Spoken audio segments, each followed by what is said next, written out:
Jesus wasn't a Christian, just like Buddha wasn't a Buddhist. Just like Muhammad wasn't a Mohammedan. All of these religions are based on an individual and their personal relationship with God. That's the real thing. So we want you to have the real thing, not some institutional reflection of the real thing, because that's unreal. It's just an abstraction. It's just words on paper. It's not real. But in our materially conditioned state, we're liable to accept it because we're used to being offered false promises. Oh, I love you forever. Please marry me. And nobody can love another human being forever. Sooner or later, something is going to happen that makes us fall out of love. So what's the real thing? Love God forever. Because even if you change your mind about what you find beautiful or what you find attractive, guess what? Whatever it is still there in God. And He can reveal that part of Himself to you in a second. So chant the holy name of God, Krishna, Hare Krishna, because within that name there are all enjoyable qualities, all enjoyable things, all beautiful qualities. The more you chant, the more He will reveal Himself to you, and you will actually get to experience His qualities directly, not through a book or a lecture or some other process or medium, but directly, personally, within your own heart. Once you've had one of these spiritual experiences, then you'll know what I'm talking about. It's not the same as going to church or learning some philosophy or even like meditation or yoga or any of that stuff. It's a real-time, direct personal relationship.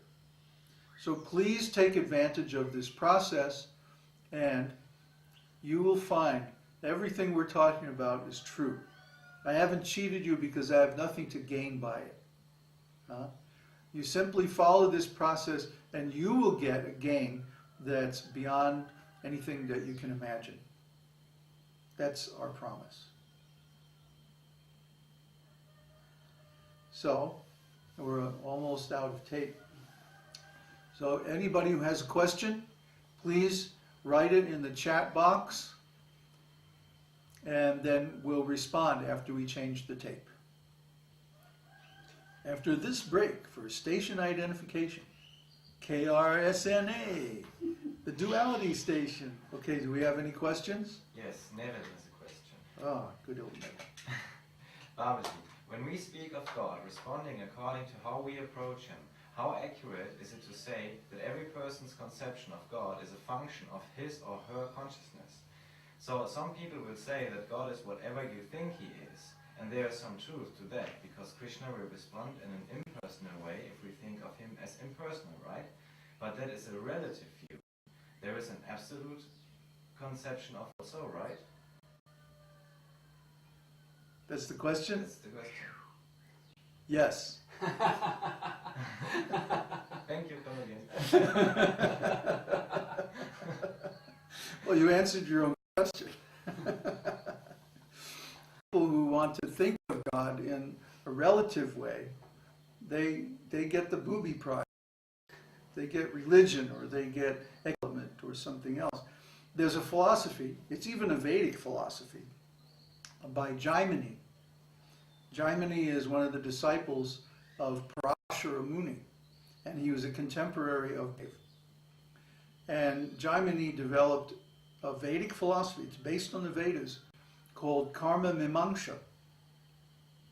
And Karma Mimamsa basically says that God is obligated to give us the result of our fruitive activities. So, when we perform Vedic sacrifices, fire, yajna, and like that, that God has to give us the karmic result. He has to give us wealth and so on. Basically 4 principles: dharma, artha, kama, and moksha, meaning religiosity, or good karma for the future, economic development, wealth.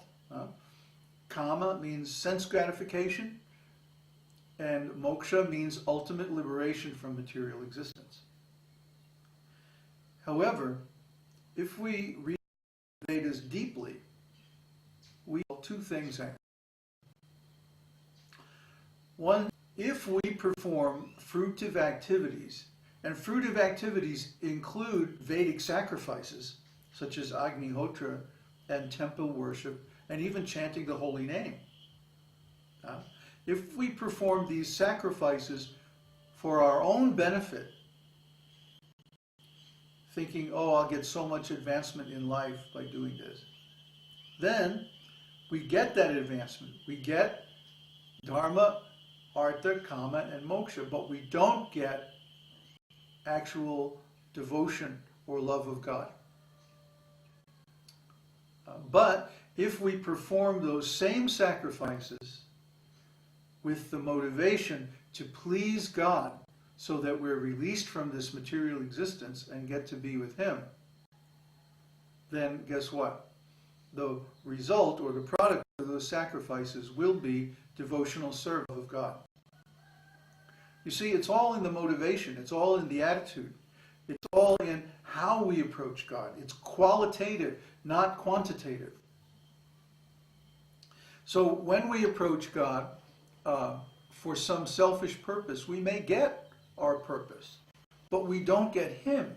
We don't get the ultimate purpose of the Vedas or the ultimate purpose of the sacrifices given in the scriptures.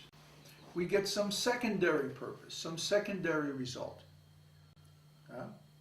I mean, these things are very nice, but they can be misused. For example, Ravana. Ravana, in many ways, was a great soul. He performed many Vedic sacrifices. He even defeated Lord Indra in combat. I mean, he had a lot of good qualities. He had a lot of powers, mostly granted by Lord Shiva. But even Lord Brahma gave him benedictions. So we can understand that he was performing these Vedic sacrifices, but not for the purpose of transcendental liberation, rather for the purpose of his own self-aggrandizement.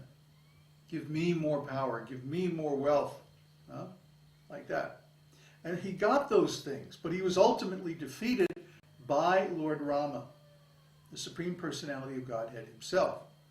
Why? Because all of his efforts and all his sacrifices, work, and all the stuff that he did, even though it was based on Vedic principles, at least to some degree, was for a selfish purpose, ultimately a demoniac purpose. He wanted to cheat the Supreme Personality of Godhead out of his wife, Lakshmi, the goddess of fortune. This is not a very wise thing to do. So even though he had so many qualifications from the point of view of pious activities and sense enjoyment and all this knowledge about the material world and so on. I mean, he even had Lord Indra's chariot that he stole, after conquering Lord Indra in battle. But he couldn't defeat Lord Rama. Nobody can defeat the Lord. Why would anybody even want to try to defeat the Lord? It shows a serious cognitive imbalance. So when someone uses the Vedic sacrifices and apparently devotional activities like temple worship and like that, if someone uses them for their purposes, oh, now I'll become a big devotee and I can enjoy like anything. I know devotees like this. They get the booby prize. They get to enjoy. They get that you have to donate so much money to get liberation or something like that. It's not about the quantity. It's about the quality. He does say, though, that when a man's consciousness is completely removed from personal sense gratification, and he doesn't care anymore about the results of his activities, but offers them as a sacrifice, then he's automatically in the position of liberation, even though he may be existing within this material world. So apparently, a devotee is engaged in all the activities that everybody else is doing. We're eating, we're sleeping, we're getting up in the morning, we're doing work, we're going here, going there, doing stuff, you know, like we have this video camera, we have so many computers and keyboards, and we're recording stuff, and we're doing all kinds of stuff. So apparently, we're just like other people, right? But the difference is the motivation for all these activities is to please God. I mean, don't you think if we really wanted to, we could be in business and